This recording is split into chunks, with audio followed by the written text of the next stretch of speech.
Assalamualaikum warahmatullahi wabarakatuh. Alhamdulillahirabbil wa syukurillah wal imatillah la khala wala quwata illa billahil aliyil azim. Kuna everyone.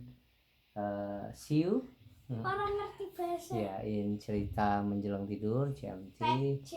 Ya, bersama Mbak Bila dan juga Dede Rabbi Syuhli Shodri Yasirli Amri Wahlul Uqdatam min lisani yafqahu qawli. Tapi Dedek mana, Mbak? Kita panggil 1, 2, 3. Dede Umar. Dede, ayo mana? Dede Umar. Dede Umar. Ya 1, 2, 3. Ya. Tuh. Weh. Assalamualaikum. Assalamualaikum. Ya, ayo. Kita doa dulu sebelum tidur.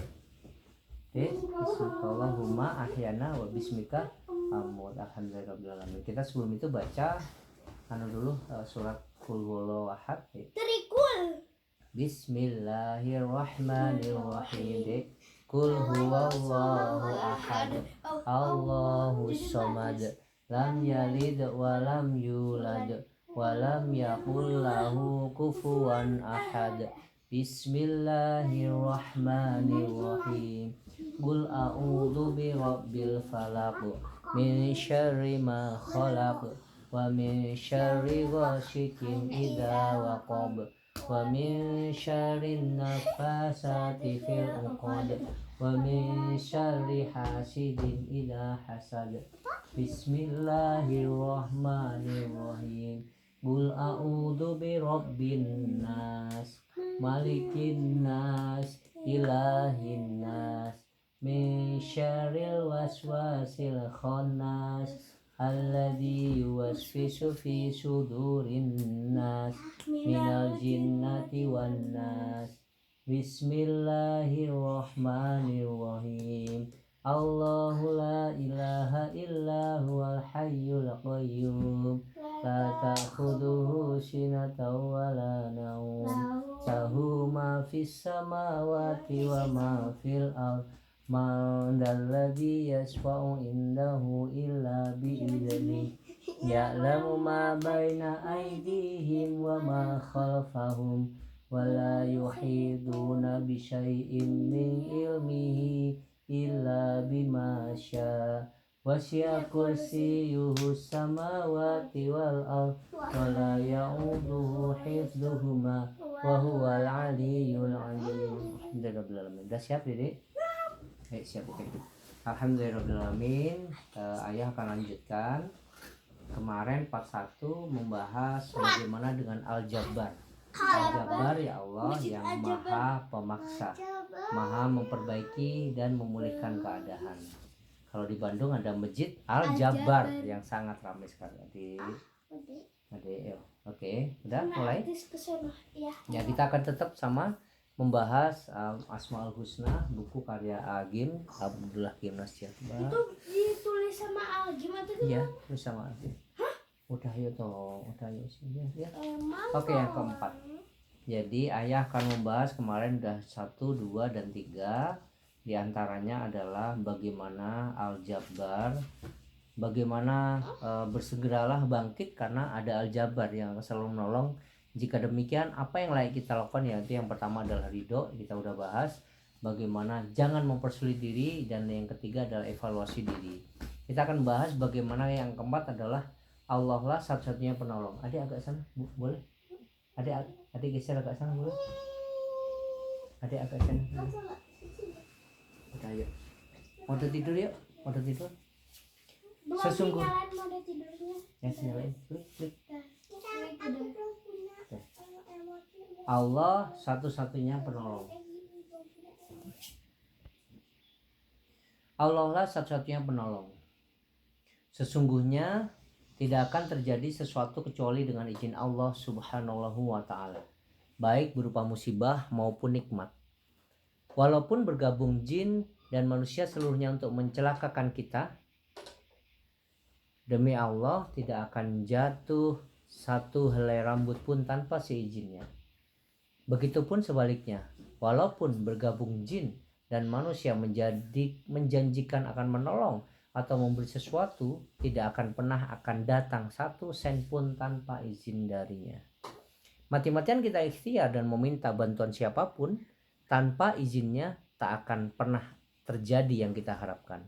Maka sebodoh-bodoh kita adalah orang yang paling berharap dan takut kepada selain Allah Subhanahu wa ta'ala. Itulah biang kesengsaraan dan biang menjauhkan pertolongan Allah Subhanahu wa ta'ala.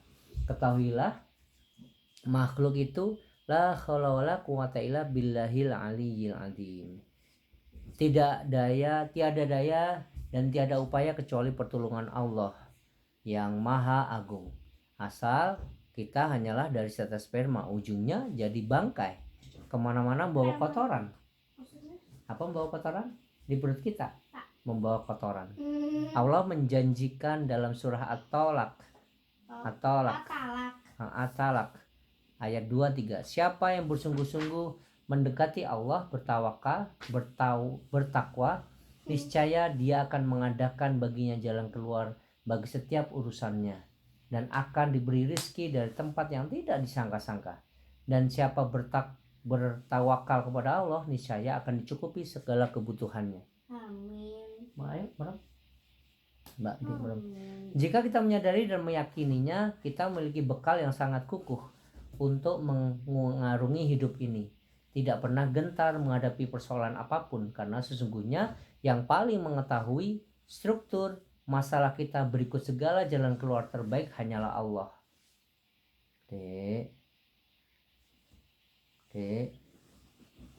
Hanyalah Allah. Dia sendiri berjanji akan memberi jalan keluar dari segala masalah. Sepelik dan seberat apapun bagi Dia, tidak ada yang rumit dan pelik. Semua serba mudah dalam genggaman kekuasaannya. Pendek kata, jangan takut menghadapi masalah, tetapi takutlah tidak mendapat pertolongan Allah dalam menghadapinya. Tanpa pertolongannya, kita akan terus berkelana dalam kesusahan dari satu persoalan ke persoalan lain. Tanpa nilai tambah bagi dunia dan akhirat kita, maka terimalah ucapan selamat berbahagia bagi saudara-saudaraku yang taat kepada Allah dan semakin taat lagi ketika diberi kesusahan dan kesenangan. Sholatnya terjaga, akhlaknya mulia, dermawan, hati bersih dan larut dalam amal-amal yang disukai oleh Allah. Mutiara kasih. Allah Al-Jabbar dengan ilmunya yang meliputi segala sesuatu, Dia akan memaksa manusia agar sadar dan kembali kepadanya. Ada berjuta cara yang bisa dilakukannya. Salah satunya terungkap dalam kisah ini, yaitu tentang bagaimana pemaksaan dari Allah Ta'ala mampu menjadikannya seseorang kembali kepada fitrahnya, yaitu mengenal kembali Robnya setelah sekian lama dia melupakannya. Alkisah tersebutlah seorang pengusaha kaya yang hidupnya tampak bahagia. Uang bukan masalah baginya. Usahanya maju, dia jarang rugi. Hampir semua bisnis mendatangkan keuntungan berlipat. Uang itu seakan-akan mengejar-ngejar dirinya. Dia pun memiliki istri yang cantik dan anak-anak yang sehat dan lucu. Akan tetapi, di balik kesuksesannya itu ada banyak perilaku buruk yang dia lakukan. Pengusaha ini gemar melakukan maksiat karena berkantong tebal. Dia mudah bisa gonta-ganti pasangan alias main perempuan. Melakukan kecurangan dalam bisnis, mengkonsumsi makanan dan minuman haram, dan aneka kemaksiatan lainnya. Sampai suatu ketika, dia mengalami sebuah peristiwa yang mengubah hidupnya. Anaknya yang berusia 3 tahun meninggal dunia karena kecelakaan yang disebabkan keteledorannya sendiri. Keteledoran itu tidak hati-hati.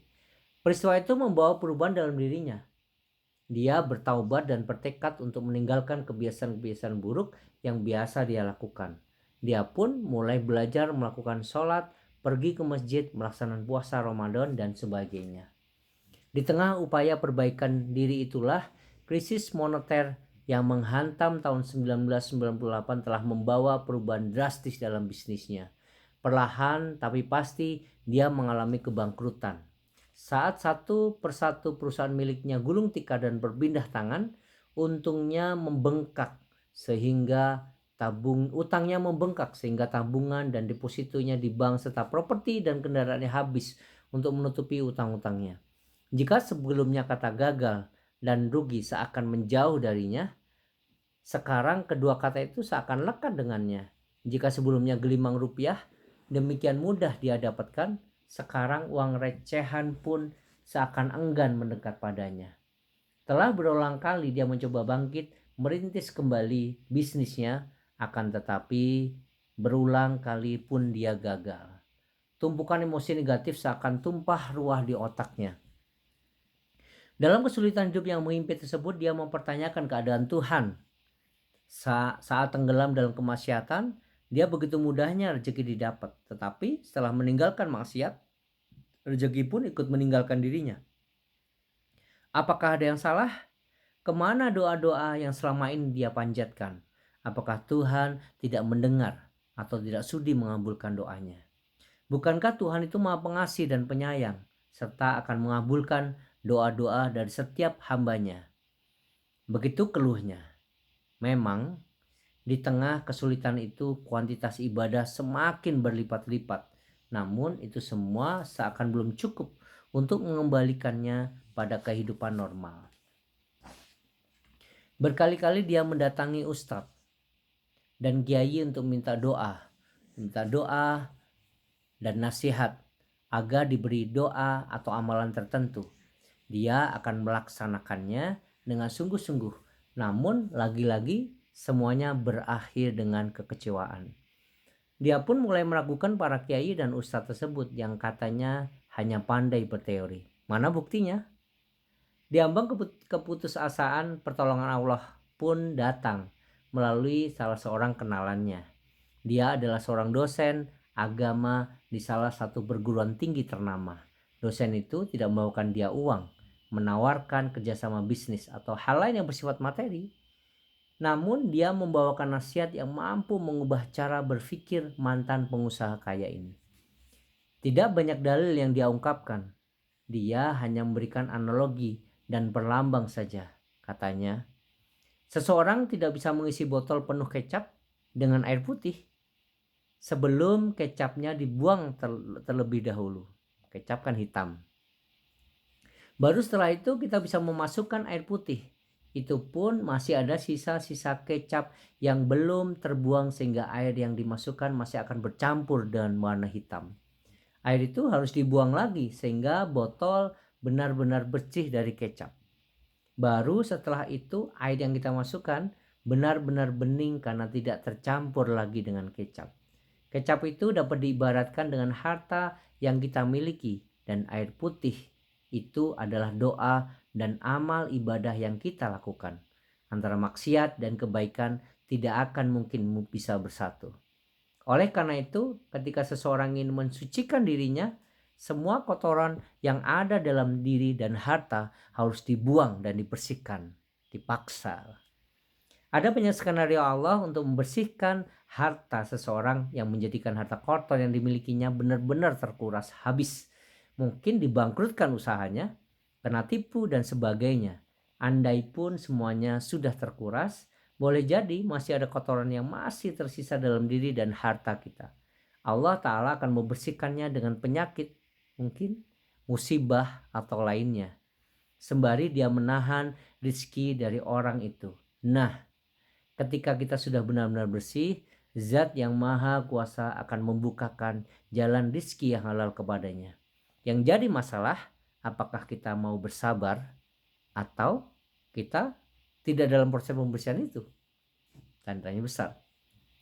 Nasihat ini mampu menjawab pertanyaannya selama ini tentang keadaan ilahi, tentang ijabah doa, tentang makna pertaubatannya. Allah Ta'ala memaksa orang ini dengan mengambil sebagian besar kejayaannya bukan karena benci. Sebaliknya, Allah Ta'ala amat sayang dan cinta kepada hamba-hambanya yang bertaubat.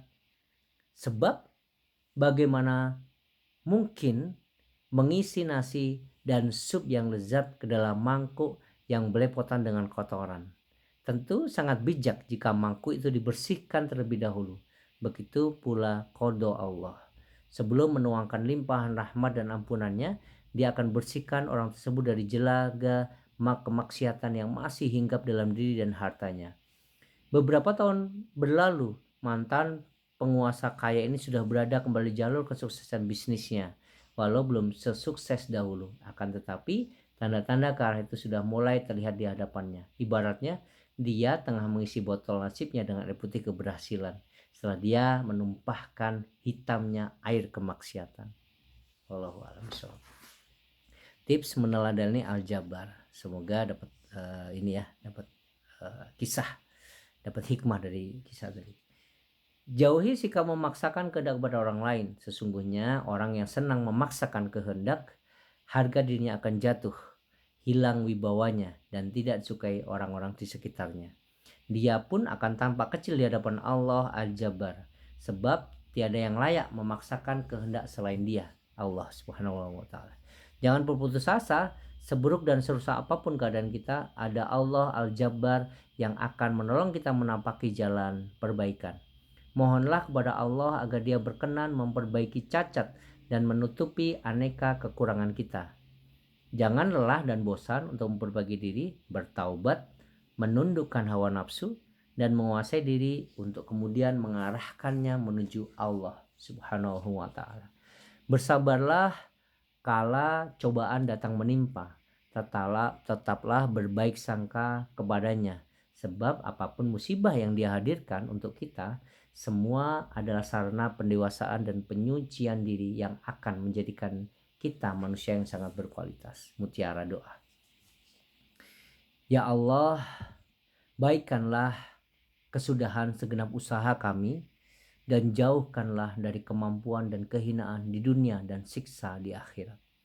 Ya Allah, sesungguhnya aku adalah hamba-Mu, anak dari hamba-Mu tegak berdiri berada di pintu Ka'bah-Mu, menundukkan diri di hadapan-Mu sambil mengharapkan rahmat-Mu, kasih sayang-Mu. Aku takut akan siksa-Mu, wahai Tuhan, ya Allah yang maha terdahulu memiliki segala kebaikan.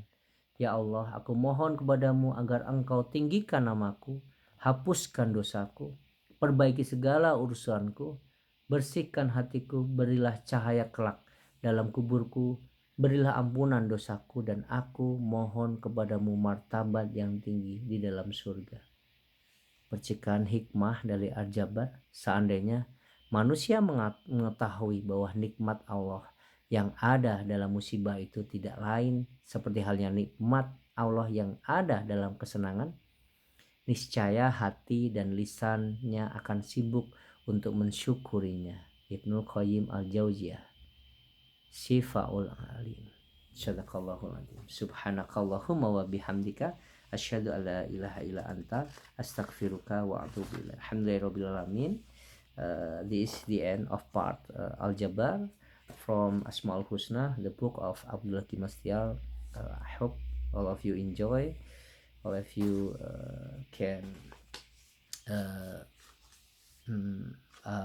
mendapatkan hikmah dari Al-Jabbar, ya, salah satu Asmaul Husna. Mbak Hamadede udah tidur. Insya Allah besok kita ketemu lagi akan membahas Al-Mutakabbir, Allah yang memiliki kebesaran. Jangan lupa Allah Al-Jabbar, memaksa. Kadang-kadang kita dipaksa untuk kita menjadi bersih. Kadang-kadang kita sakit seperti botol tadi ya, botol kecap, bekas botol kecap hitam harus dibersihkan dulu hitamnya sebelum diisi oleh air putih. Semoga kita dapat belajar sama-sama untuk kita bisa menjadikan diri lebih baik lagi. Alhamdulillah. Sadaqallahul azim. Assalamualaikum warahmatullahi wabarakatuh.